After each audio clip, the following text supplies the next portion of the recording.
do have an appointment with the seller, you want to go down, have a conversation with them, find out what they're looking for. What are their goals? Always listen to the seller. This is the best strategy for negotiation. Remember, listening in silence with questions that find out what their goals are. Where are you looking to go? Why are you considering selling? And how quickly do you want to move? And then the big key, the big kahuna, is what price are you looking for? How much do you want for the sale of this property? Those questions, those 4 questions, are all you need to be able to ask inside of the house in order to negotiate the deal. From that point forward, you've already gone in with analysis. So you get in there, you know your number, you know what you can pay.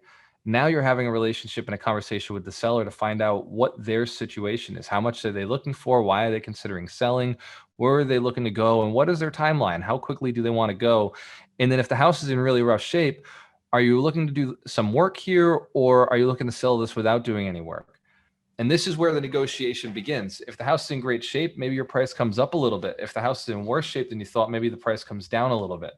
And you negotiate, you have a conversation. At the end of the day, put no pressure on these conversations. There is none. Either it works or it doesn't. Your number doesn't change unless there's something in the property that makes you change your number.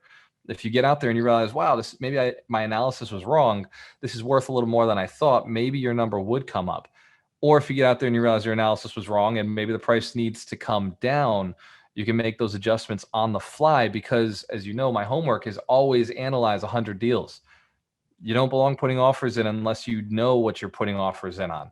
Analyze 100 deals. It doesn't take very long. You could do it in a couple of hours a week for 2 or 3 weeks. We'll say 4 hours a day, just learning the process so you can go and analyze deals quickly on the fly. Then it's worth it. It's an asset you're building. So when you're in the house and you're putting in offers, you're just negotiating the price at first, but never hold solid on the price if you know that there's more to negotiate, like seller financing or the time of the closing, or if there's work to be done or not to be done. Those pieces all come out dependent on your situation. An investor's situation will make any negotiation different. If you're flush with cash, you may say, look, I can close tomorrow, I can close in 2 weeks.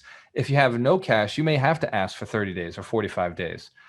And those are negotiation you put yourself into. The words you say are based on you knowing your situation personally, knowing your personal financial situation, knowing your personal skill set. After that, every negotiation strategy and tactic is literally just being honest. I don't like to use tactics when I'm in a house. I simply like to have a conversation. How much am I willing to pay? This is what I can pay because I have to spend this much on materials and labor to get the job done, and I'm looking to flip it. This is what my return on investment should be because of how much risk I'm taking on, how much money I'm putting into this. And if I'm putting almost nothing into it and I'm just putting on the market or I'm just going to rent it, then my price may be a little bit different because that's the scenario I'm going into. Always sign a P&S. Always go in with a purchase and sale. Always have a purchase and sale with you just in case they say yes.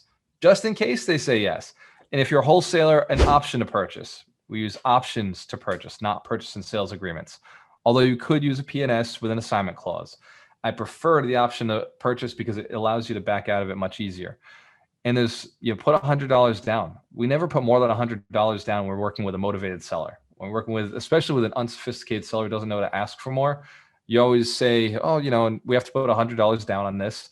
Bring a receipt.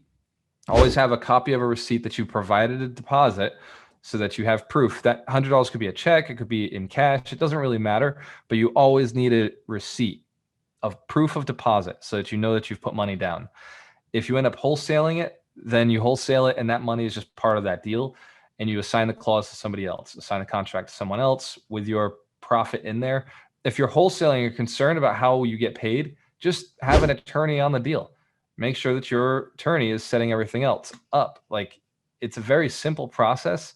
And I get asked all the time by wholesalers, how do I know I'm getting paid? Let the attorney know how much you're getting paid. Contact the attorney, let them know you're the wholesaler, brought the deal, your fee is this much, and the price was this much, and you sold the contract for that much. There's 2 contracts on a wholesale deal. There's your initial purchase, and then there's a sale of the contract. Have an attorney write those up. You don't want any mistakes in those documents. You don't want to get screwed out of a commission because you're not really getting screwed. You're just not doing your documentation. Hands to camp, if you recognize that's the truth. Document everything.